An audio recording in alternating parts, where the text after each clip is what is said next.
you were trying to pick up on... Yeah, I was going to pick up on the question about how may institutions collaborate or work together.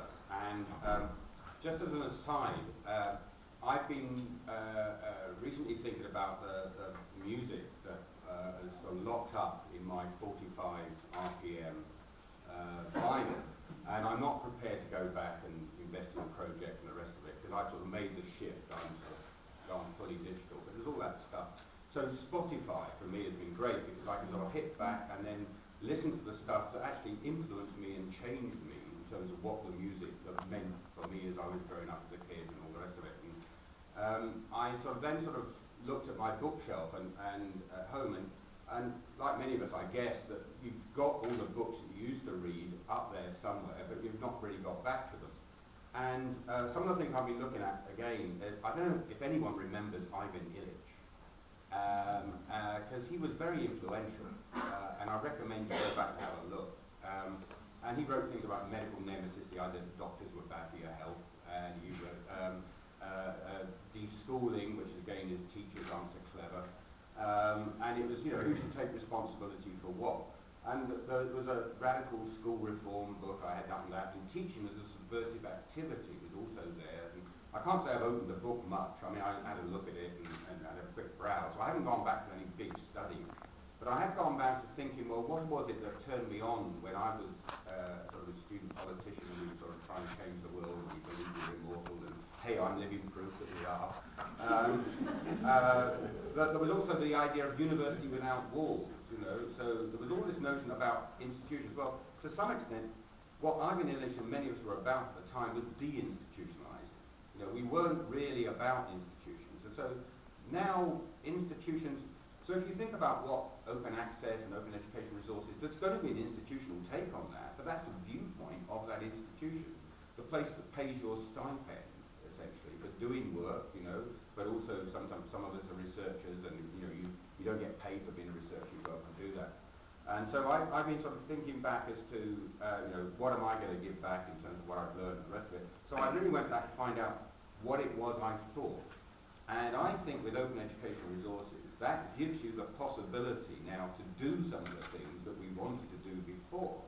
That the notion, not necessarily, so you don't have to be a Libra in terms of free, so it allows a huge amount of possibilities of take. And we have to navigate our way through our institutions, because after all, we've got an invisible college that cross-cuts the disciplines, which is why I was making the play before about what turns on an academic. Well, when they're teaching, okay, they like more money, they like to get recognized in some sense, they want to get promoted, all those things, but essentially they want to teach their subject. So it's a way in which you sort of click into that. So I don't know, I think it's a non-answer to your question about how do you get institutions to collaborate. I think the answer is that you have to navigate through them and find ways of unlocking them, and finding good stories because that's one of the stories in narrative and that sort of malarkey, but you've got to have a good line when you talk to your VC.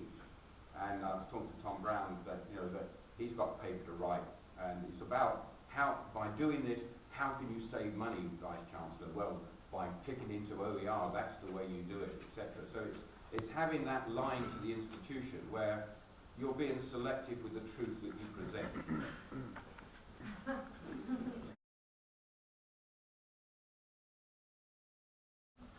Yes, it is hype, and I think it's hype with a purpose. It is. I think David sort of spelled out. I would agree with David to say but I think it's spelled out sort of all the things that people are trying to achieve, and OER is one of those things that comes to people's attention. It's something that's helping us, and we all have different motivations. For some are Andrew-style radicals, and so OER is sort of helping Andrew to get attention for his ideas, and I think there is this sort of big change, and OER is a step amongst it, and it's also a way in which we can introduce staff development, we can build programs, there's all sorts of things which OER is sort of the current enabler for. But it is actually, I think, also quite an interestingly different one to the past, because it's got the emphasis on openness, it's got the attention as to sort of how do we react to another hype, the Web 2 hype. But actually, also has changes that are happening out there.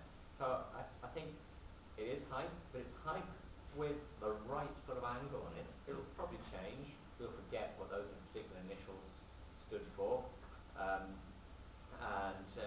we'll move on. But I think it will have influenced change. I think it's interesting to think about where it comes from as well, coming from the Field Foundation work, the UNESCO work, where they were taking very big principles. Their aims were about freeing up knowledge and enabling change in the world. So they had these big principles, and they found an openness approach, an open education resource approach, to be really a good way to give a foundation and bring people on board. So it has got a purpose